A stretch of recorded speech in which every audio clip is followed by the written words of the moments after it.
Directly آپ کو خوش آمدید کرتا ہے. اور امریکہ یعنی سپر پاور امریکہ کے صدر دھمکیوں کے بعد گالیوں پر اتر آئے.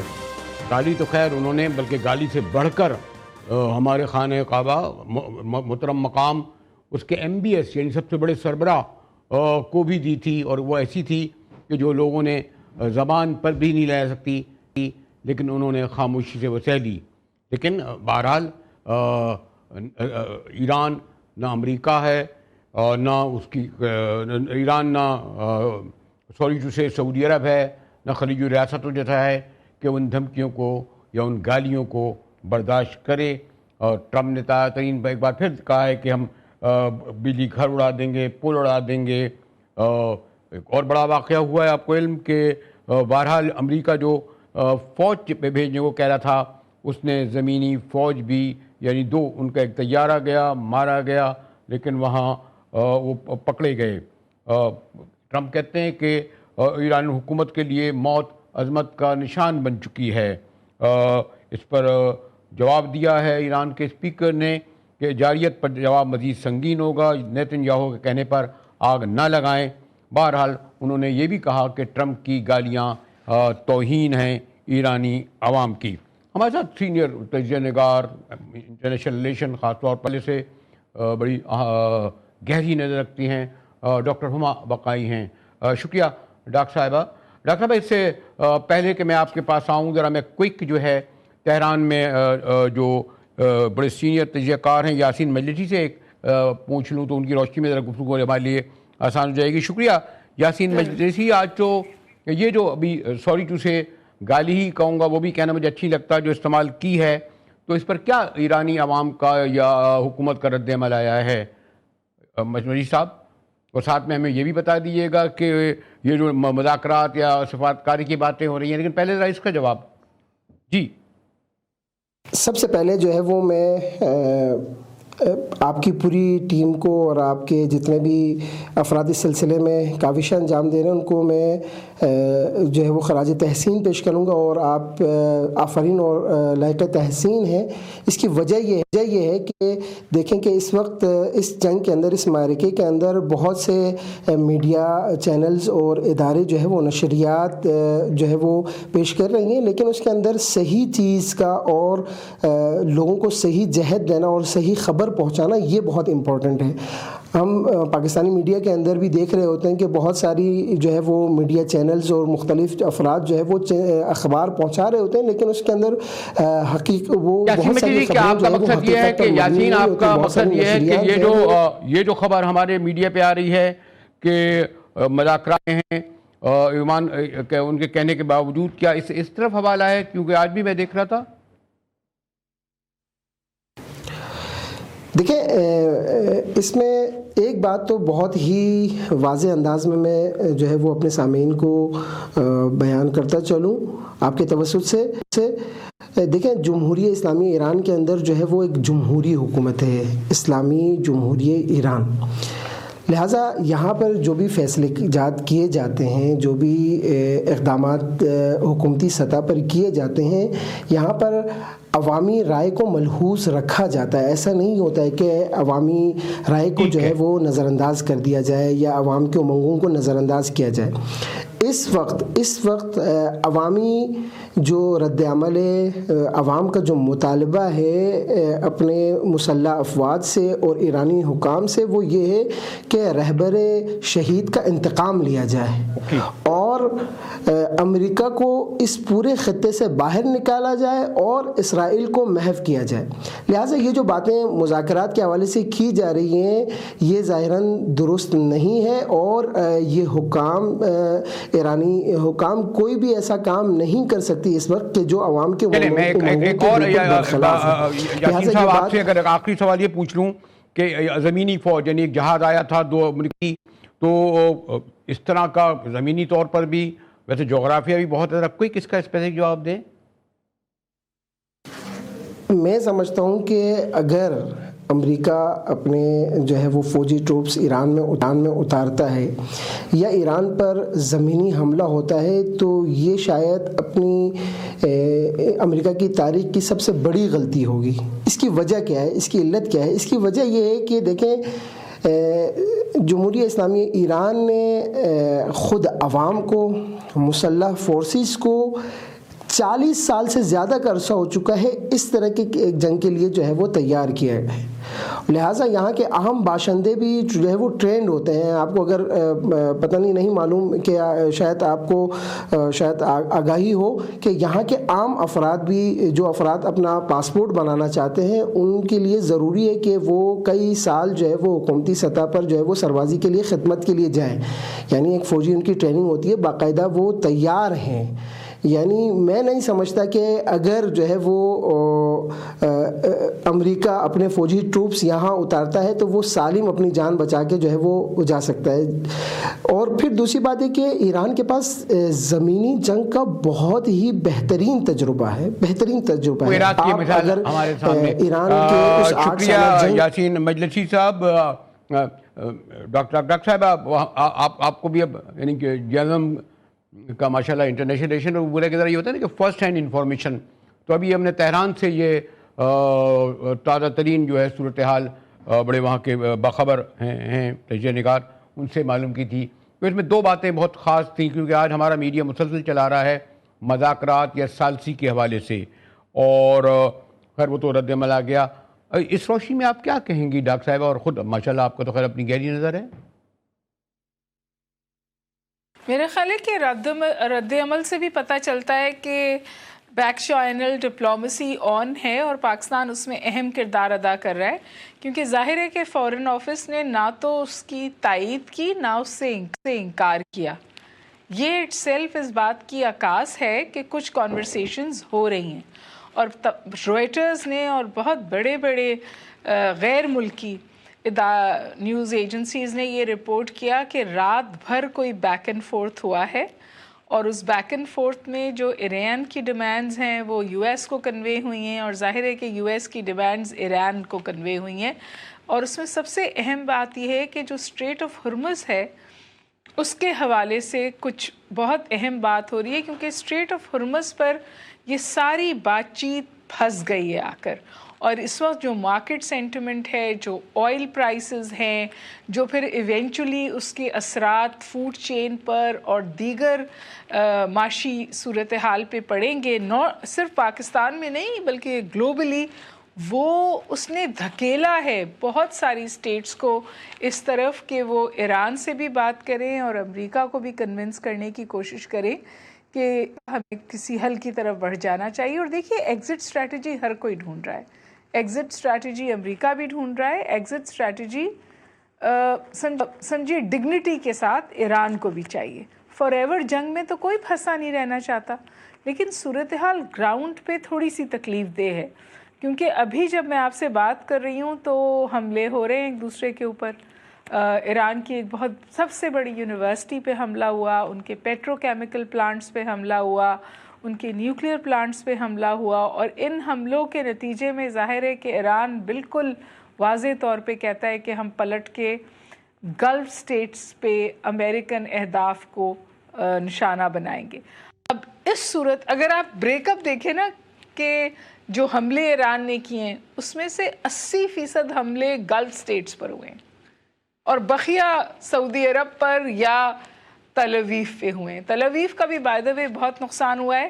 اس وقت تل اویو میں کوئی رپورٹ نہیں کر سکتا کہ وہاں پہ گراؤنڈ پہ کیا صورتحال ہے. دبئی میں کوئی رپورٹ نہیں کر سکتا کہ گراؤنڈ پہ کیا صورتحال ہے. جیل سینٹینس ہے کوئی تصویر لے کر باہر بھیجنا جس میں یہ دکھایا جائے کہ جی یہاں مزل گرا ہے اور اس سے یہ نقصان. ڈاکٹر صاحب آپ جو بات کہہ رہی ہیں کہ سوری سے میں آپ کی بات کو آگے بھی بڑھاؤں گا، لیکن آپ نے غور یہ کیا کہ وہ تو خیر زبان بھی استعمال نہیں کر سکتے، باہر تو ہر کوڈ بھی ہوتا ہے، امریکن یہ سلینگ بھی استعمال کرتے ہیں. یعنی سعودی ایم بی ایس کتنی بڑی شخصیت، وہ بھی سعودی عرب، ان کو باقاعدہ جو لینگویج استعمال کری ٹرمپ نے، اب یہی لینگویج جو آج جو ٹرمپ نے استعمال کی ہے اور گالی تقریباً کہتے ہیں ہیڈ لائنوں سے آ رہی ہے دی ہے، اس کے بعد آپ سمجھتی ہے کہ ایران جیسا ملک نہ تو وینزویلا نہ سعودی عرب، اس کے بعد بھی وہ مذاکرات کی میز پر بیٹھے گا؟ مذاکرات کی میز پر وہ ٹرمپ کے ساتھ نہیں بیٹھ رہا. مذاکرات کی میز پر وہ اس لیے بیٹھ رہا ہے کہ اسے اپنے لیے اس کو ایک ایگزسٹینشل تھریٹ تھا, اس پر ایک جنگ تھوپی گئی تھی, اور اب وہ جب اس جنگ سے باہر نکلے گا تو اپنے لیے کچھ گارنٹیز لے کے نکلے گا. دیکھیے اس جنگ میں ایران کا بہت نقصان, but Iran is back in the game. اسی طرح اس جنگ سے کوئی 1-1.5 سال پہلے آپ دیکھیے ہم کیا باتیں سن رہے تھے. ہم ابراہیم اکارڈ سن رہے تھے, ہم پیس, وہ بورڈ آف پیس کیا بلا تھی وہ سن رہے تھے, اور پوری سمجھیے بساط پلٹ گئی ہے. ابھی تو اس جنگ کے اثرات ہم صرف معاشی صورتحال دیکھ رہے ہیں, آئل بیرل کی پرائسز کے حوالے سے بات کریں. جو اصل بدلاؤ ہے وہ یہ ہے کہ مڈل ایسٹ کا سیکیورٹی آرکیٹیکچر تبدیل ہو رہا ہے, اور شاید آنے والے وقت کے لیے تبدیل ہو گیا ہے. گلوبل ساؤتھ کی آپ نئی شکل دیکھیں گے. امریکہ اب یہ بات مان رہا ہے کہ ایران کو اسٹریٹجک سپورٹ حاصل ہے, چائنا کی بھی اور بہت واضح طور پر رشیا کی بھی. اب تو یہاں تک بات ہو رہی ہے کہ شاید اس کے پاس نارتھ کوریا سے میزلز کی سپلائی ہے جو اور بھی زیادہ لانگ رینج ہیں. اگر وہ نہیں بھی ہیں تو امریکہ کے نیوز پیپرز نے اعتراف کیا ہے کہ ابھی بھی 50% میزلز کا جو ذخیرہ ہے وہ ایران کے پاس موجود ہے. تو اور ایران کے یہ بات دیکھیے, یہ بات ماننے والی ہے, ایران سویلائزیشن ہے, اور امریکہ کی اس جنگ سے تو امریکی تنگ ہے, ان کی اپنی سینٹ اور کانگریس تنگ ہے, ڈاکٹر صاحب آپ جو آپ کا یہ ایک بات اور میں آپ سے کہہ دوں جی ڈاکٹر صاحب دیکھیے, جو آپ نے ذکر کیا نا کہ یہ جو زبان استعمال کر رہے ہیں پریزیڈنٹ ٹرمپ, یہ زبان تو عکاس ہے غصے کی, جھونچ کی, فرسٹریشن کی, ڈیسپریشن کی, اور وہ تو کسی کو بھی نہیں بخش رہے نا. تو انہوں نے تو فرینچ پریزیڈنٹ سے بھی بدتمیزی کر گئے ان کی وائف کے حوالے سے بات کر کے, سعودی عرب میں بدتمیزی کر گئے, ایران سے بدتمیزی کر گئے. لیکن کیا اس بدتمیزی سے ان کا قد اوپر ہو رہا ہے یا ان کا قد چھوٹا پڑ رہا ہے؟ قد کی فکر نہیں ہے نا, انہیں تو قد کی فکر نہیں. امریکہ میں ویسے بھی سوری ٹو سے ٹرمپ دیتے, لیکن ڈاکٹر اس سے زیادہ اہم بات یہ ہے کہ ایران کو اب ایسا لگ رہا ہے کہ ان کے آیت اللہ, ان کے بڑے بڑے لوگ سب شہید ہو گئے. اب تو کسی کا نام بھی نہیں پتا کہ ایران عام طور پہ لانگ ٹرم جنگ لڑتا رہا ہے. جب پاکستان ہندوستان ہے 10-12 دن سے زیادہ نہیں چل سکتے تھے. امریکہ کی بھی ٹھیک ہے وار ہے کہ ویتنام وار لڑی, یا کوریا وار لڑی, یا افغان وار لڑی, لیکن ایران کو اب تو وہ تو جتنا بھی چاہے گا, اور اسی لیے اب تو وہ اس حد تک کہہ رہے ہیں نا کہ جو ہمارا ایران کے جو نقصان ہوا ہے اس کا بھی ازالہ کریں, اور وہ جو ہتھیار استعمال کر رہے ہیں بہت ہی سستی قیمت پر, آپ کہہ رہے ہیں شمالی کوریا اور جگہ نہیں مل رہے ہیں. تو اس جنگ میں مجھے ابھی تک لگ رہا ہے شاید ہم لوگ ذرا زیادہ پریشان ہیں, اور ہونا بھی چاہیے اسلام آباد والوں کو, کیونکہ اکنامیکلی بھی اور بہت اور بھی عوامل ہیں, یو اے ای سے بھی تعلقات ہمارے ٹھیک نہیں ہیں. لیکن مجھے تو یہ لگ رہا ہے کہ ایران کو بہت جلدی نہیں ہے ڈاکٹر صاحبہ. ایران کو جنگ ختم کرنے کی جلدی نہیں ہے, لیکن ایران جنگ ختم ضرور کرنا چاہتا ہے, اور اس میں وہ اپنی ٹرمز منوانا چاہتا ہے. یعنی کہ میرا ذاتی خیال یہ ہے کہ یہ جنگ ایرانین ٹرمز پر ختم ہوگی, جس میں بہت سمجھیے کہ جسٹیفائڈ ڈیمانڈ شامل ہیں. فار ایگزامپل وہ اسٹریٹ آف ہرمز سے گزرنے کا ٹول چاہتا ہے کہ اس کا جو نقصان ہوا ہے وہ پورا کیا جائے. وہ سینکشنز جو 40 سال سے اوپر سے اس پر لگی ہوئی ہیں, اور آپ مذاق دیکھیے نا, امریکہ کے بعض دفعہ سمجھ میں نہیں آتا کہ کیسی سوچ اور فہم ہے. 40 سال ایرانین آئل پر سینکشنز لگا کے رکھی, اور جنگ کے دوران وہ سینکشنز ہٹا دی. رشیا پر سینکشنز لگا کے رکھی, انڈیا کو اس کی وجہ سے برا بھلا کا, اور دوران جنگ رشین آئل پر سے سینکشنز ہٹا دی. اس وقت سب سے بڑا بینیفیشری تو رشیا ہے. رشیا تو اربوں ڈالر کما رہا ہے جو تیل بیچ پا رہا ہے, ایران اربوں ڈالر کما رہا ہے. ایک اور پہلو سے میں آپ سے اس لیے معلوم کرنا چاہ رہا تھا کہ ایک تو ہم وہ جنگ دیکھ رہے ہیں جو ایران امریکہ کے درمیان ہو رہی ہے, لیکن اصل جنگ تو آپ کو بھی علم ہے جو ان کا ٹارگٹ تھا جو گریٹر اسرائیل کا, جس میں وہ بڑی حد تک کامیاب ہوئے.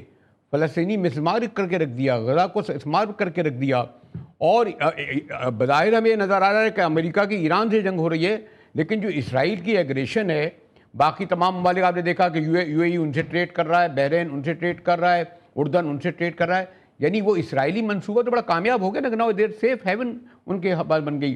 اور غالباً یہ ایسا پہلو ہے جو ہم سامنے اس طرح نہیں دیکھ رہے ہیں. کس کے پاس سیف ہیون بن گئی؟ یہ جو اسرائیل کے لیے سیف ہیون تو تباہ ہو گئی.